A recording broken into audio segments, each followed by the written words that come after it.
The 2027 race for mayor takes shape. A handful of candidates are already raising big bucks. In fact, one has more money than the rest of the field combined. As for the incumbent, the numbers suggest big trouble. Tonight, we get to the point. From Chicago's very own, with WGN political editor Taman Bradley, this is The Point. Good evening. 10 months is an eternity. No, it's not. Not in Chicago politics. Even though we don't know who all the candidates will be and we don't know for sure what the incumbent plans to do, make no mistake about it, the race for Chicago mayor is well underway. Announced candidates and those still making up their mind are hard at work filling up their campaign coffers. Their fundraising reports say a lot. Let's take a look. Secretary of State Alexi Giannoulias, who is weighing a bid, has built a massive early advantage. He's raised $18 million. That's more than the entire likely field combined. Comptroller Susana Mendoza, close to making a decision, but not there yet, comes in second place with $1.6 million. And Mayor Johnson, whose committee has been raising funds for a while now, comes in third place. He's barely ahead of Joe Holberg, Alderman Bill Conway, and John Kelly. So what does all of this mean? Let's get to the point with former advisor to Mayor Rahm Emanuel, Matt McGrath. He's the founder of McGrath Strategies. What's up, man? Welcome. Thank you. How are you? I'm doing great. What would your advice be to a mayor who's struggling to raise money at this point in the cycle? In fact, is in third place in fundraising. You know, maybe he needs to head to the casino for a little bit and put it all on black, but it's astonishing how poor his fundraising is, and it tells you a lot about his political standing.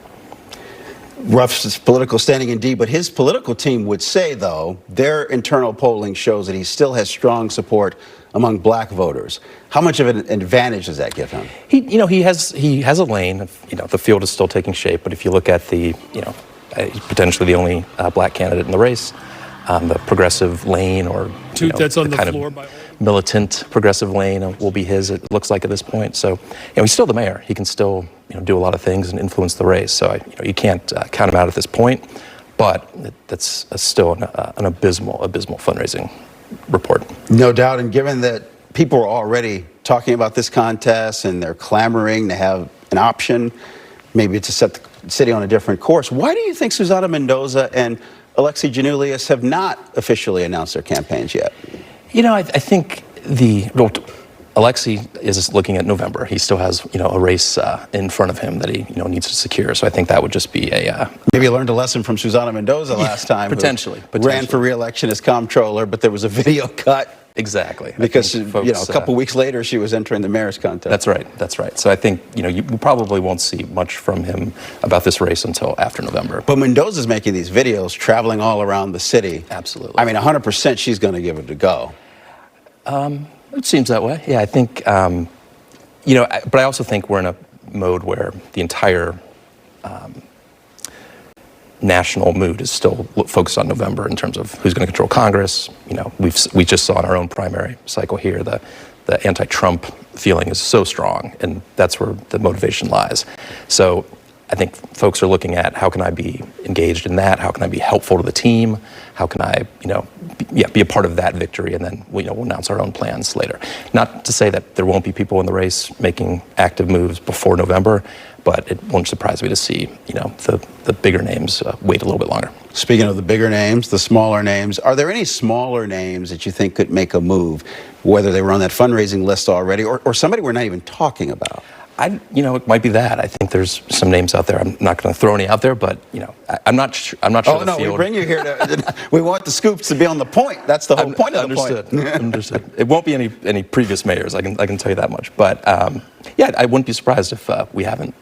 If the field isn't settled yet, I wouldn't be surprised if we see a name or two that we hadn't, that no one's talking about right now. Okay, so it won't be Rahm Emanuel. You told us that for sure. I caught up with Alderman Anthony Bill at City Council this week, and he's a vocal critic of the Johnson administration, of course. Here's what he told me is going on privately right now. I know businesses is definitely looking for somebody, and they've raised about $15 million. And so I think there's a very strong current of change that people are looking for in the city. You said businesses raised $15 million. Business has already raised $15 million to put towards the next mayoral election. And best case scenario for them is they would back one candidate? Well, I think that's what they're looking for. They're looking to get behind the best qualified candidate. Who that person is right now, we don't know. Matt, who is that person? Well, I think the Julius team would tell you that he's already been identified, and that's who we're talking about. One and the same, but again, it remains to be seen. I don't know who that mystery candidate is at the moment, but we'll see. We'll see. I think it's notable, though, that you see how the building trades have lined up. That kind of evokes the cranes in the sky imagery and some campaigns of campaigns past. And I think that's kind of an optimistic. That's a message you really want to be able to run on. And right now, Alexei is lining that up. Should he make the race? The race for school board, that's coming up in November. That'll be before the February mayoral contest, and the race for city council. What should we be watching with that might give us a sense of how the mayoral contest will go? Well, it'll be curious. Mayor Johnson is mayor because of the support of CTU and SEIU by and large from 2023. And how much are they going to be distracted or focused on those the school board races? How much money are they going to have to spend? Then they'll have to turn around and put into the mayoral. So I think it's I think we're going to see a real competition. We've seen business groups line up with some outside groups that are really targeting those races, and will be spending big in those races. So I think you'll see an enormous amount of money. And we saw CTU didn't do all that great during the primary, and I think it shows again that that part of the electorate might be stretched a little bit thin. Yeah, and money doesn't mean everything. Before you go, I want to ask you about Mayor Johnson trying to pick a fight with one of his predecessors, Rahm Emanuel. The mayor told WBEZ that Emanuel's record is disqualifying as he runs for president. Johnson said, quote, "What he did in Chicago, from school closures to privatization to austere budgets. There was a boy who was murdered by a police officer and it was covered up. Emanuel told the Sun-Times, 'I'm not going to engage.'" What do you make of Mayor Johnson picking a fight with Rahm Emanuel? Is that good politics for him? I'll say this. We just had an election, across the state. We had a generational change in our congressional delegation. We had a Senate race that was one of the top races and most expensive races in the country.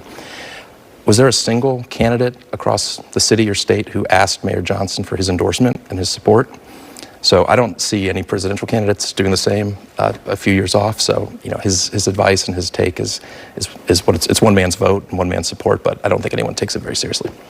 Well, things certainly don't look great for him at the moment, but we had 10 months to go, so we will see how this all plays out. Matt McGrath, good to have you here. Good to have you. Thank you. All right, and we will be back in 60 seconds. Tonight, an update on the ongoing debate over Mayday protests in Chicago. It appears Chicago Public Schools has struck a deal with the teachers union. Classrooms will remain open on May 1st from 9 until noon. There will be civic engagement lessons and activities. There will still be a rally at Union Park at 1 o'clock in the afternoon. CPS agreed to provide buses and bag lunches to 100 schools so students can attend without punishment. CPS also cannot retaliate against staff who take the day off to participate in civic activities. Here's Mayor Brandon Johnson and school board member Jennifer Custer this week. May 1st is happening. And we're talking about, this is not just in the city of Chicago, this is all over the country, that workers are raising their voices. The city of Chicago, the public schools, could be facing at least minimally $1 billion budget deficit. $1 billion at a time in which the mayor of Chicago, myself, and the Speaker of the House are calling for a millionaire's tax that can generate billions of dollars for the state of Illinois. Look, we have an opportunity in this moment to push the narrative, not just at the federal level, but for Chicago and the state of Illinois to show up on behalf of working people. I'm not going to have any argument with organized labor on the importance of this day. Certainly not. I'm a union member, and so is my husband, and we try to instill these values into our kids in our house as well. But as the school district and as a fiduciary of the school district, I think it's really important that our kids remain in school. This is the safest place for them to be throughout the day. They get 2 meals a day. And this particular day, we have college decision day, AP prep test, we have ACT makeups. There's countless field trips going on around the school district that may or may not be able to be rescheduled at this point in the year. There's just a wide range of disruption that could happen to our children. And our number one responsibility is to educate them and make sure that they're in schools learning. Tonight, we tip our hat to former Illinois State Representative Barbara Flynn Currie. The longtime Democratic leader died yesterday. She was 85. Currie served in the legislature for 4 decades. In 1997, she became the first woman named House Majority Leader. Tributes have been pouring in today from across the state. House Speaker Emanuel Chris Welch called Currie a trailblazer who opened the door for generations of women. Here's a clip of Flynn Currie from 2021 talking to my colleague Ben Bradley, describing one historic day during her career. What is your favorite memory? And I don't necessarily mean legislative. I mean, what do you cherish about your time? One day that sticks out in my mind, it was in December of 2008.